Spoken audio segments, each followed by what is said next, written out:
Well, we're getting Elvis and Jim ready. Truth is, we're not going to the woods today. Hopefully tomorrow, but we got to keep them in shape. You can't be letting them get out of shape and expect them to have a good day's work. And I've been doing a lot more log buying and a lot less logging lately, so we're just kind of going to give them a little exercise on a nice day. But I wanted to talk about horsemanship today. Our ideas of horsemanship, kind of where it comes from, that sort of thing. It all starts with the basics. And if you ask me, it's all basic. It all starts right here with the basics on the barn floor. But, you know, there's a saying getting a little more popular at, within the horse industry. It goes something like beginners want to take intermediate levels courses, and intermediate level people want to study advanced level stuff. Advanced people, they go all the way back to the basics. And I believe that, and I do. I think it's all basics. If you want a better horse, it starts right here on the barn floor, or right here with a halter leading it. You know, I've trained a lot of dogs for different purposes. Sheep dogs, coon hounds, retrieving dogs. And I always thought that with dogs, that, you know, especially a good sheepdog, if it's got instinct. If you just teach it the basic stuff any dog should know, come when it's called. Don't jump on people. You know, sit, stay. Don't bark when you're not supposed to. Just the basic commands any family pet should know. And he's really disciplined at the basics. Everything else will fall in place. And that's how it is with, as far as training horses. Get these basics down. You know, let them be a good horse when you lead them, when you water them. Let them have good manners and they don't get in your space. And everything else is going to fall in place. You know, even driving, things go so much better if the little details are taken care of, if the little basic stuff is taken care of.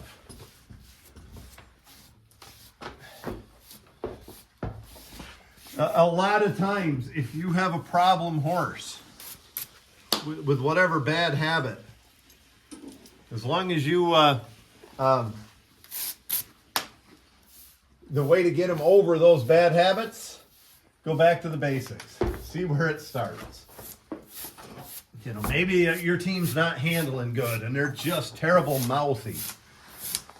Instead of just going for a harsher bit and pulling harder on the lines and whatever, let's go back. Are they standing like Elvis is when they're being brushed? Are they leading good? Do they stand nicely when they're tied to the trailer? Do they club the side of your trailer and dent it? I mean, all those things add up. It's a matter of respect for the owner and authority. Looking at you as the leader is what they're doing. You don't have a lot of credibility if they run you over, if you don't have that kind of respect. Hi, Jimmy.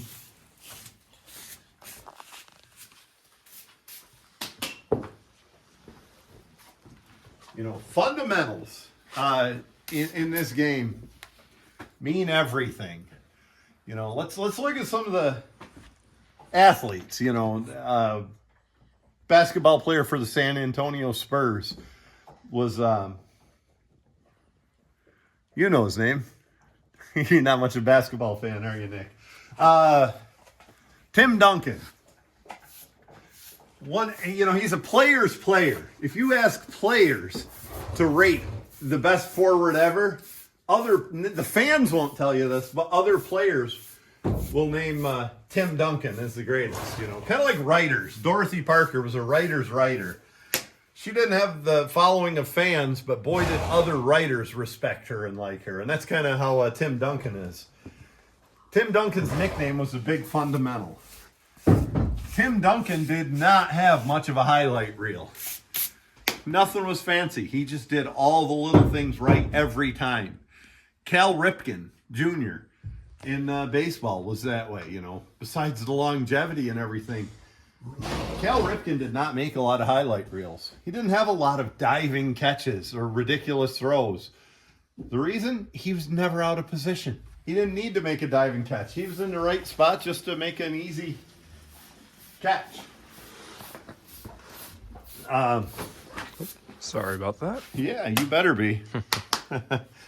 Floyd Mayweather in boxing, you know, the most boring boxer you could ever watch. But he won. He did nothing but win, and he did it with defense and, you know, fundamentals. And that's just the key to anything. Now you get the more exciting guys. You know, take your Michael Jordan, your Larry Bird in basketball. You know, they had all the fancy stuff. Larry Bird could hit the behind-the-back passes. So could Magic Johnson, you know. Jordan could dunk and play defense. And Dr. J could take off at the foul line. They could also do the fundamentals. Every one of them could play defense. Every one of them could rebound. Every one of them could pass. You know, the fundamentals were there before the hot shot stuff. And that's how it has to be. You know, make sure before you go to the next level with these horses, make sure they'll drive good and stand out nice and step up good and pay attention and have good, what I call collection when they're driving, you know, in a good position. Make sure they're well harnessed and comfortable. You get that stuff behind you and mastered, and things start to fall into place a lot better. You know, like I said earlier, I know I'm rambling a little bit here, but like I said earlier about just knowing the basic stuff and just conveying leadership, I guess I would call it. Or, you know, partnership might even be a better word, but you are their leader and they have to believe in you. And if they don't, you're not going to have great results. And I look back at this story, I sat right here for it. My dad and a friend of his were sitting at the county fair, and another buddy of theirs who kept draft horses walked by. Let's just get that so he doesn't make a lot of noise. Yeah, perfect. And another buddy of theirs walked by, and they said, he's a great guy, just a great man, but he can't get anything out of a team of horses. They just don't listen to him. And the man my dad was talking to said, you know, you're right, and I'll bet you if we go down to his farm, his cow dog doesn't listen to him either. And I thought, you know, that's kind of a painting with a broad brush.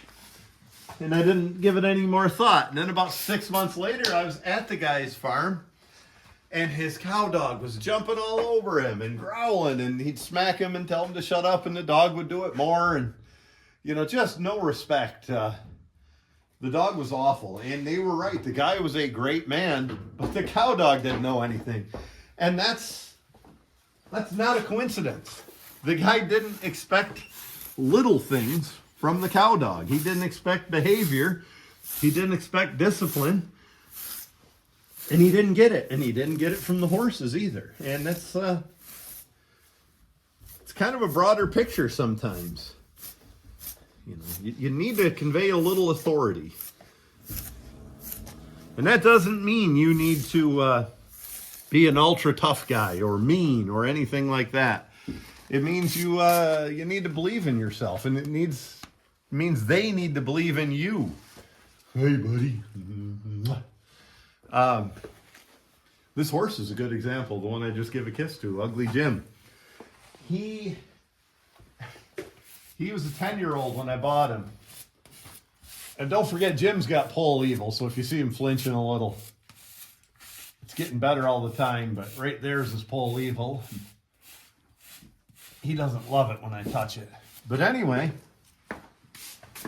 Jim, he didn't have a lot of respect on the rope or walking through a gate or coming to me in his stall to put a halter on or any of that. And he gained it slowly through a couple of years. He wasn't even good at driving, especially single. He'd try to turn around and look at you. You know, he wouldn't make a subtle turn. You know, what I always say, Libby here's a great example of that. A good horse lets me do the driving. And Ugly Jim, he didn't do that for a while, and he got to where he did. And it's just a slow matter of time of doing things right. You know, consistency. That's an absolute key, is consistency. And I never overbetted him, right in a smooth snaffle bet right from day one with him. And of course, he wasn't hard on the lines either, not very often anyway, but just slowly brought him around, you know. It wasn't just a matter of pulling either. I mean, he was counterfeit, but it was also a matter of not driving good, not driving good on a plow or a wagon or anything. And just slow, consistent, good driving, good harnessing, and he's a completely different horse. I'll tell you a story about consistency. My next door neighbor races late model race cars, dirt track late models. And years ago, this was before late models, but when he was at a different level, he said the best racers are consistent. And the first thing they do, and we'll get into this in later horsemanship videos, but they look out ahead of them. He said, you can't believe how many drivers don't look over the end of their own hood. And that's exactly true with horses. You can't believe how many people just don't look out ahead of themselves. You know, particularly plowing, like with a walk and plow. That's how you plow good, is you look out ahead. But what he said about consistency, you know, there was a bottle cap sitting in his driveway, and he said a good driver for 50 laps straight, when he comes out of turn 3, will hit that same bottle cap in the same place every time. And that's what wins races. And better watch your hands. And that's how it is with these horses. A good driver will do it the same way every time, the right way every time, whether it's the same or not, because it is situational at times. But a good driver will have them harnessed right, have the right pressure on the lines, and be fully consistent with all that stuff. And that's going to gain you a lot. There's no real tricks. I got to get his back. His sway back. There's no real tricks with being a great teamster. But it comes easier for some people than others. The first trick is to keep your own emotions in check. Don't get in a fight with the horse. Don't take it personal. You know, the horse is doing the best with the knowledge you give him. They're not trying to upset you, even though it seems that way. And the best teamsters understand that. You know. Probably the person I know who has the best way with horses, just his natural way. Now, I'm not going to call him the best horseman I know, because as far as health care, you know, keeping horses, that type of stuff, he lacks a lot. But the best way with horses, you know, you could take a wild horse that really is a killer, and this guy will get along with it like a pet. You can take a sensitive horse or a dumb pet that doesn't want to perform, and he gets along with that. He could just he can get along with any horse. He simply keeps his emotions in check, and the biggest thing that he does, and we all need to, we need to be in the moment. Completely in the moment when we're with these horses. We're thinking about the horses. You know, these horses aren't thinking about, you know, the Super Bowl coming up. They're not thinking about how they're going to make the mortgage payment. They're thinking about what we're doing. He's thinking about getting brushed, you know. You know, does Brandt want me to get over? Does he want me to stand here? And we need to be the same way. I need to be aware right now that he's going to move. I need to be aware of that. I need to feel that coming. And the only way you can do that is to be completely in the moment with the horse. And that's simply a matter of time is the only thing that'll get you there.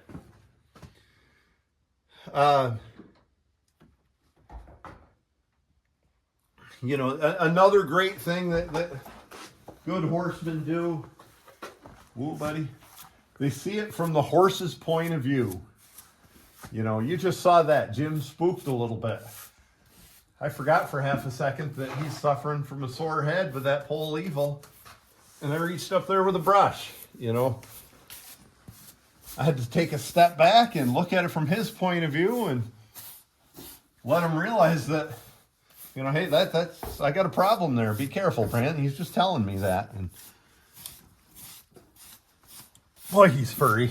But anyway, you got to look at it from their point of view. I know I was at a horse pull once, and the way this pull was organized, we tied our horses to a fence. And, you know, when we weren't pulling, we had them tied to a fence until it was our time. And that's what we've done for 10 years at this horse pull. Always tied to that same fence.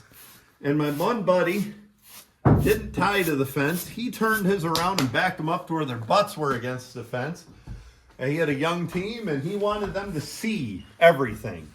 And they were getting nervous tied to the fence. They had blinders, and they couldn't see. They could hear stuff going on, but they couldn't see. He turned them around so they could see the horses going by and the teamsters and everything else, and calmed that team right down. Settled them right in. Just an example of looking at things from their point of view. I'll tell you another story. The same guy bought a horse that wouldn't take a collar. And that horse was bad. He was a good horse, too. But he had that habit. He was terrible about putting a collar on. He was going to hurt somebody. And what my buddy did, I'll show you on this stall here. It's stalls somewhat similar to these, except their grain was out here and their water was out here. So the horse had to put their head over the top to eat their grain on a trough that attached to the other side of the door. And this horse that wouldn't take a collar, he made a frame, a metal frame, about the size of a collar, and he stuffed a collar pad inside that frame and put it right here. And every time that horse wanted to eat, he had to put his head through that frame in order to eat. He was either going to get pretty darn hungry or learn to put his head through a collar. And within a week, you could stand on the other side of the barn and that horse would come stick his head through there. He associated the collar with something good. But boy, that was a good way of avoiding a fight with a horse. And, you know, he didn't have to be the tough guy or anything. He just simply thought like a horse and came up with a solution.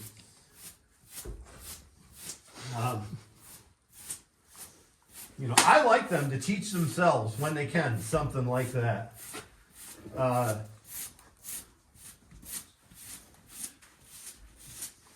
You know, dogs are the same way. If they can teach themselves instead of me teaching them, so much the better.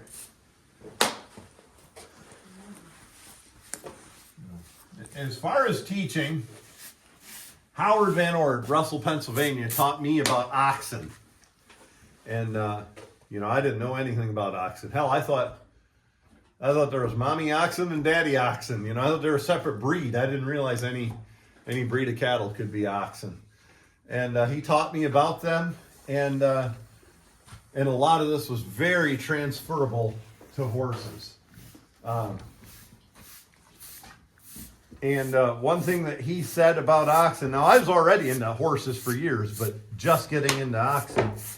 But one thing he said about oxen that's true with horses, it's true with dogs, it's true with your children. If they can see or hear you, you're teaching them. You know, even if you're just in the barn doing chores, but you're spastic and you're moving wild and jumpy, you're teaching them. They're being a little afraid of you.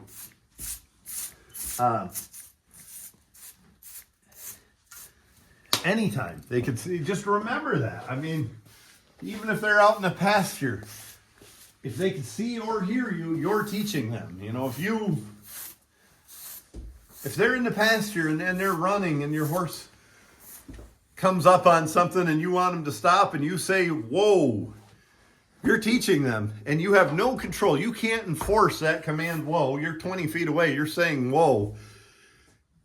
You're teaching them that they can ignore you when you say, whoa.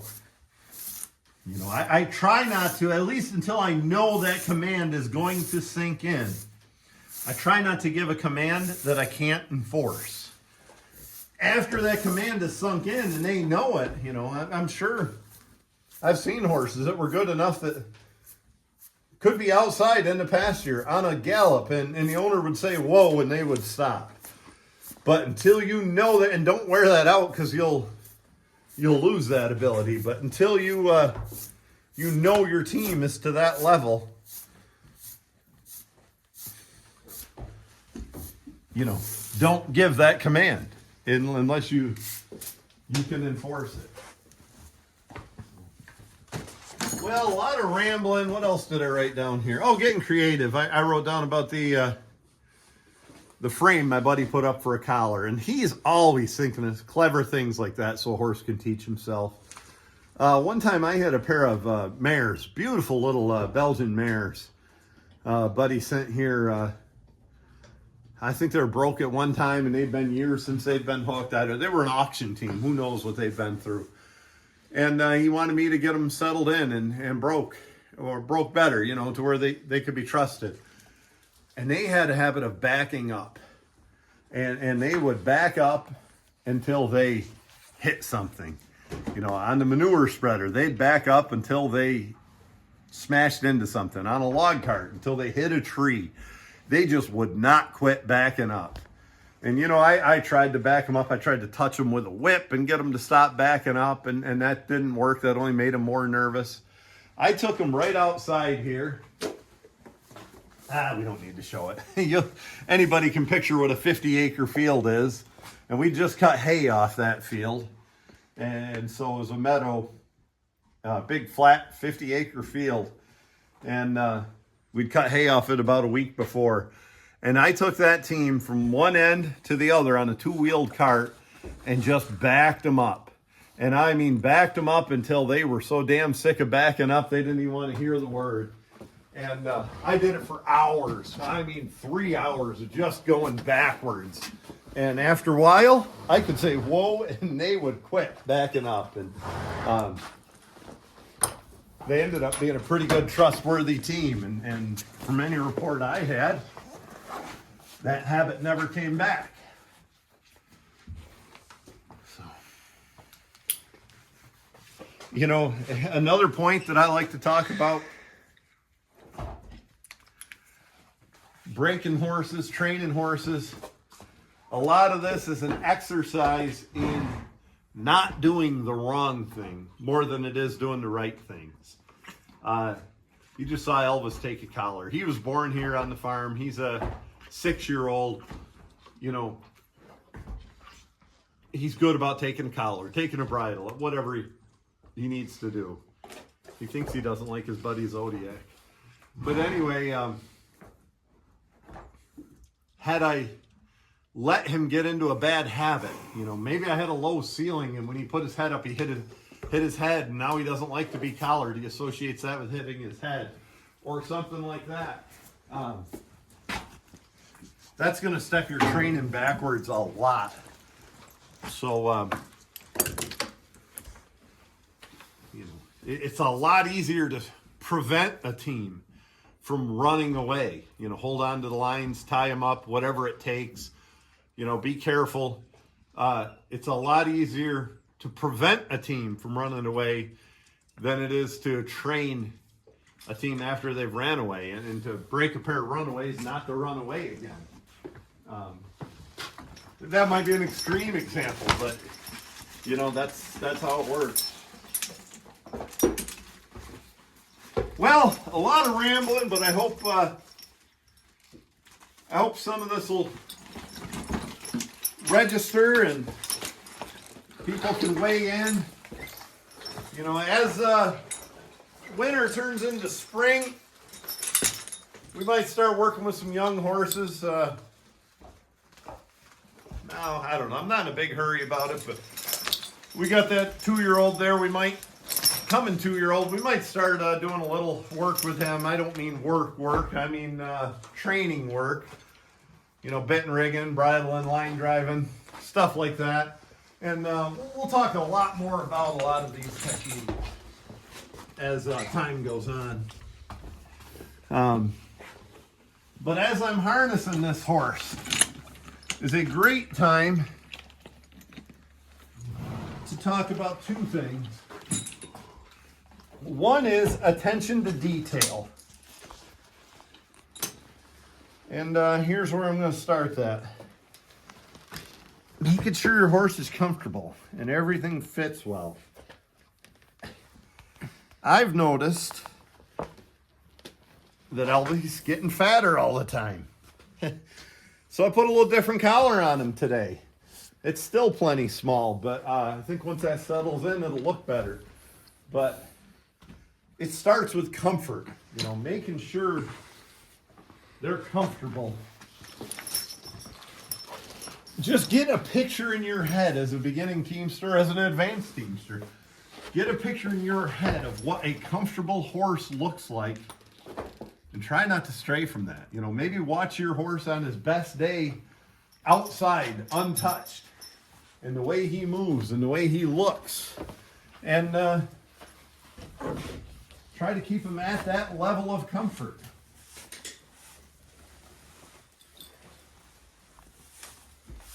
Attention to detail starts with feed. All right, I'm buckling a belly band, and Elby's plenty tight. I'll tell you, that reminds me of a story. I'll ad-lib this story in here. Gosh, it might have been Elvis a couple years ago. Look at these harnesses and bridles. How many adjustments are there on this harness? You know, look at your options for collars and pads, your draft. You know, look at all these buckles. Have adjustments up and down, in and out. Bits, your choice of bits. You know, I have my team dialed in pretty well. 2 years ago, yeah, it was this team. It was 2 years ago. I had them dialed in pretty well. And I thought Elvis, who struggles with weight like a lot of us, I thought he was actually starting to thin down like he should and lose a little weight. So I tightened that belly band you just saw me hook.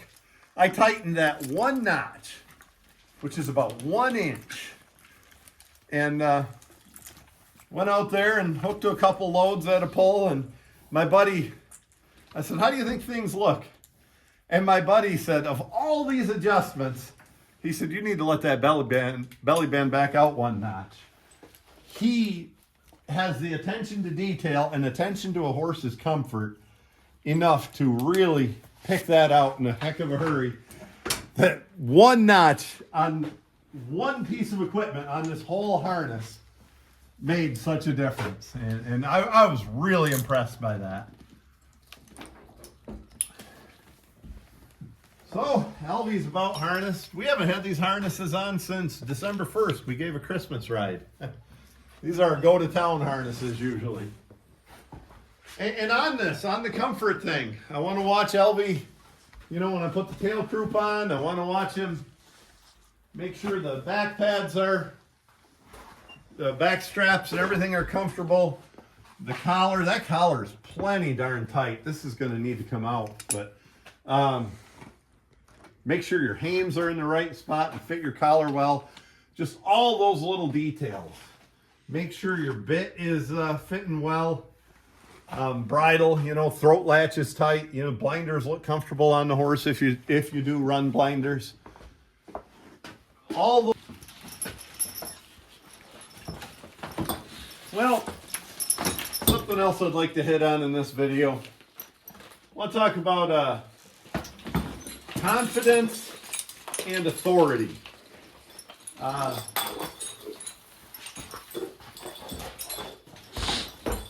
You got to believe in yourself in order for that horse to believe in you.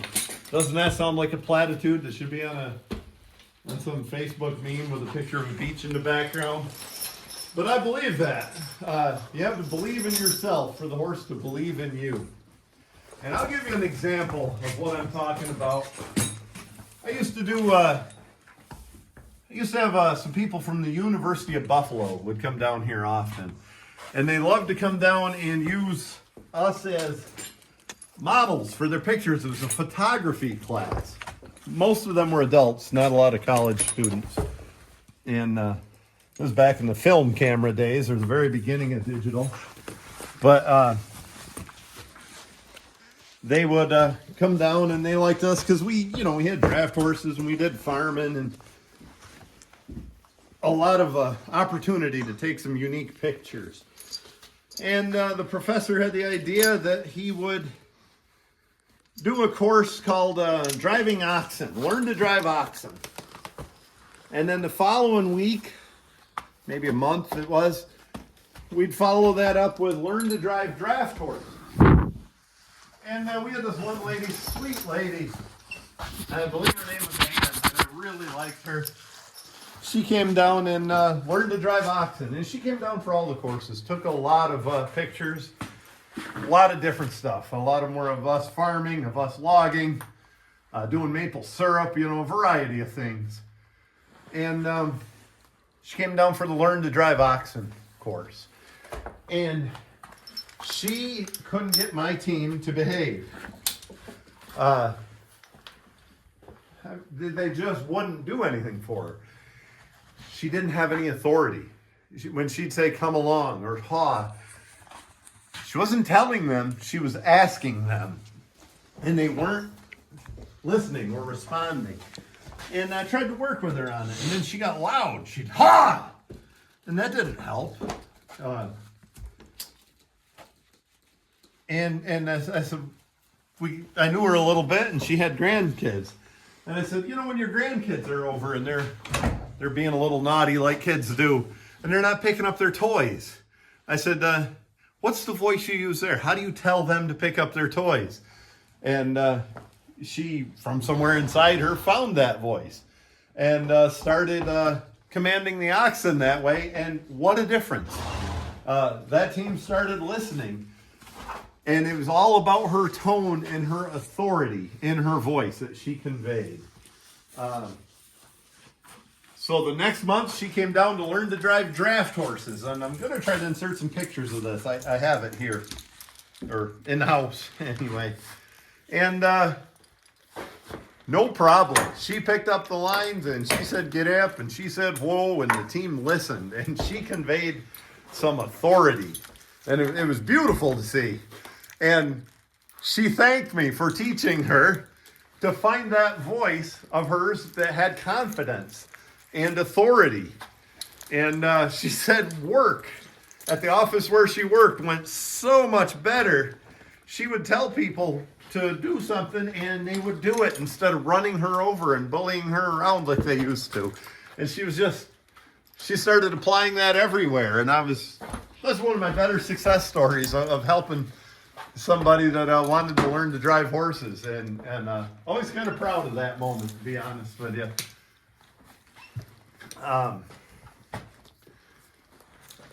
Authority is not loud. Authority is just something you have inside you. You can build it. I'll tell you. I read a book once about trap shooting. I like to shoot trap, and I could get up to 18 or 19. I never became a good trap shooter. Nick here behind the camera, now he's an ace. But I wanted to get better. And this book, I read the whole thing. It never said anything about holding a gun or lead or your stance or what shells you should use. It talked about getting up to the line, shoulders back, deep breath, and believing in yourself and knowing you've been there, you've done the practice, you've studied, you know how far to lead. Before it's your turn to actually shoot, take that deep breath, put your shoulders back, stand up straight, and apply that. And I am 100% convinced that these horses are the same way, that we can apply that. We can stand up there and if we say a command that we expect to get done, and we use the authority when we say that command, it's going to come together. And if we don't believe in it, it won't. You know, my buddy Andy Herzog that you see in a lot of these videos helps a lot. And we were talking about Jim and last year. I said, boy, Jim's had a good year pulling here the later half of the year. And Andy said, do you think anything changed in Jim, or did it change in you? The fact that you believe in Jim, and then he goes out and executes it. And before, you didn't believe in him. And I said, you might be right. He might know that. He might sense that. That you know, I have a different feeling about him.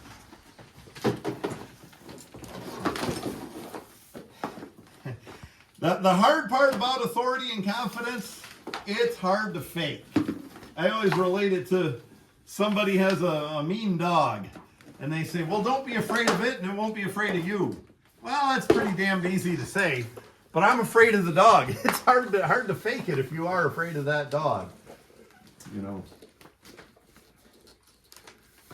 But you don't have to fake it. You can earn it. I mean, you can slowly build that.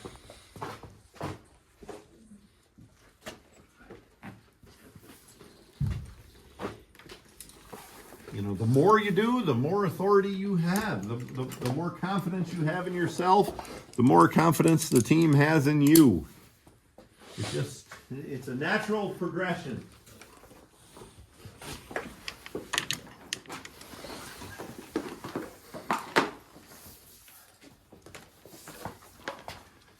These lines, by the way, I believe are getting near 40 years old. I think my dad had them made in like 1987. And they're getting a little thin where they go through the cross lines. Not too bad though. But anyway, good leather lines will last you a long time. I'd love to say if you take care of them, but we never particularly took care of these lines. I mean, I'm sure they've been oiled a little bit, but maintenance isn't real big on our leather program. Not as big as it should be. Well, behind the camera, in front of the camera now is Nick. And he's a man who does convey authority when he drives horses. And we're gonna hook these dudes up, and Nick's gonna take them for a couple laps, and we're gonna get them exercised. I appreciate everybody sticking in, and hopefully there's something you can gain or something you can comment on, or you know, even anecdotes you can tell me about your experience with horses. I appreciate everybody watching, and we'll keep on keeping on.